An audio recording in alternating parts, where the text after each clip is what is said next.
continue our lesson number 3 civics. What is government? इससे पहले वाले चैप्टर में हमने गवर्नमेंट क्या है और वो क्या क्या काम करती है इसके बारे में रीड किया था। अब हमारा नेक्स्ट टॉपिक है लेवल्स ऑफ गवर्नमेंट। गवर्नमेंट के कैसे क्या क्या लेवल्स हैं। गवर्नमेंट के 3 लेवल्स होते हैं, national level, state level and local level.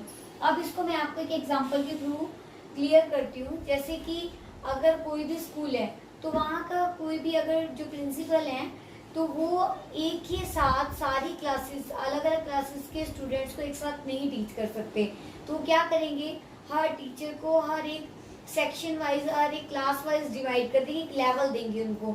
इसी तरह से गवर्नमेंट भी ये क्लियर करती है। गवर्नमेंट क्या करती है कि अपने काम को करने के लिए इसे 3 पार्ट्स में डिवाइड करती है, नेशनल लेवल, स्टेट लेवल और लोकल लेवल पे। नेशनल लेवल पे क्या होता है कि गवर्नमेंट जो नेशनल पूरे राष्ट्रीय स्तर पर यानी कि पूरे देश के लेवल पे काम करती है, यहाँ पर वो कानून बनाती है। फिर उसके बाद जिन कानून को इम्प्लीमेंट करने के लिए आगे स्टेट लेवल पे, जैसे कि अलग अलग स्टेट्स होती हैं जैसे हरियाणा, राजस्थान, इन सब जगह को ये सब जो भी डिसीजन होते हैं वो दे दिए जाते हैं। उसके बाद जो स्टेट गवर्नमेंट है वो लोकल लेवल पे इस सारे सिस्टम को प्रोवाइड करती है, कैसे सारे लॉज वगैरह इम्प्लीमेंट करती है। कैसे, जैसे कि अगर मान लो कि हमारा हरियाणा ही है तो हरियाणा के अंदर जितने भी डिस्ट्रिक्ट्स हैं, जितने भी जो हमारे विलेजेस हैं, उन सब के लेवल पे ही काम करती है। जैसे अगर कोई भी कानून पास करना है तो पहले नेशनल लेवल पे किया जाएगा, उसके बाद वो इम्प्लीमेंट होगा हमारे स्टेट लेवल पे, जैसे कि राजस्थान, गुजरात, हरियाणा, इन सब में। फिर उसके बाद इन सब के डिस्ट्रिक्ट में और गाँव में इन सब पे ये आगे इसका प्रोसेस किया जाएगा।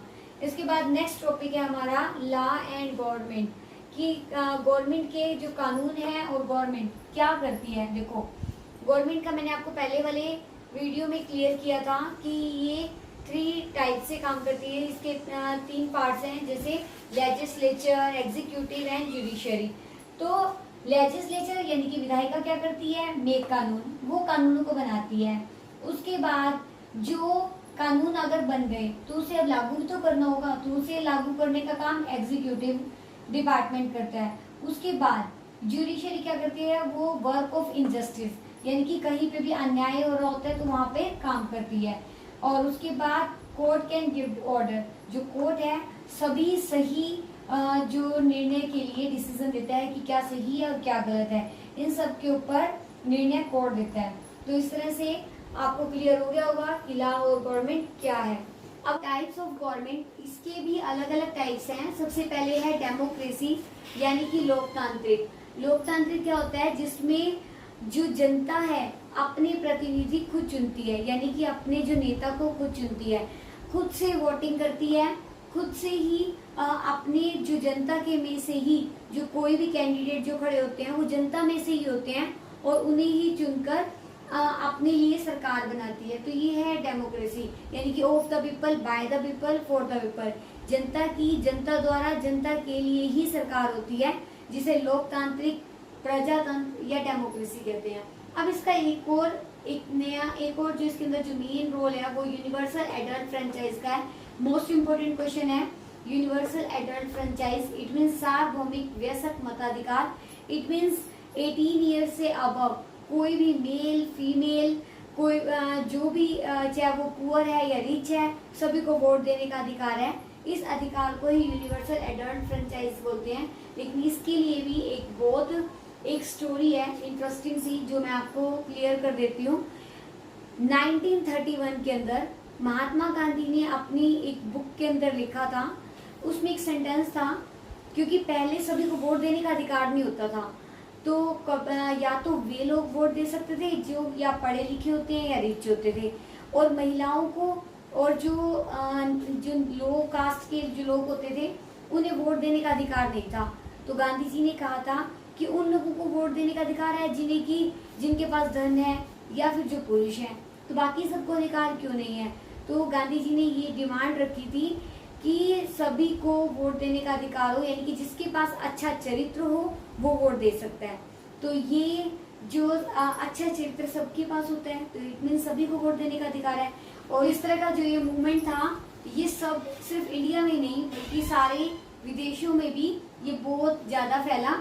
तो उसके बाद ही सभी को यूनिवर्सल एडल्ट फ्रेंचाइज का राइट मिला, यानी कि right to universal adult franchise. 18 years से अबव कोई भी पुरुष है, स्त्री है, पढ़ा लिखा है या अनपढ़ है, अमीर है या गरीब है, ऊंची जाति का है, नीची जाति का, सभी को वोट देने का अधिकार है। इसे यूनिवर्सल एडल्ट फ्रेंचाइज कहा जाता है।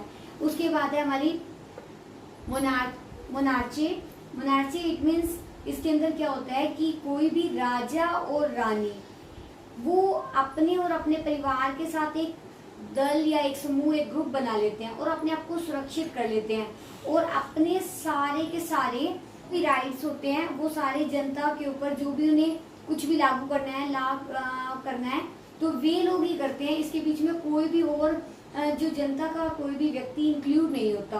तो इसे जो है एक तरह से ये तानाशाही होता है, या फिर जिसमें एक का ही शासन होता है। नेक्स्ट है हमारे पास एरिस्टोक्रेसी। ये मोनार्की का ही एक रूप है।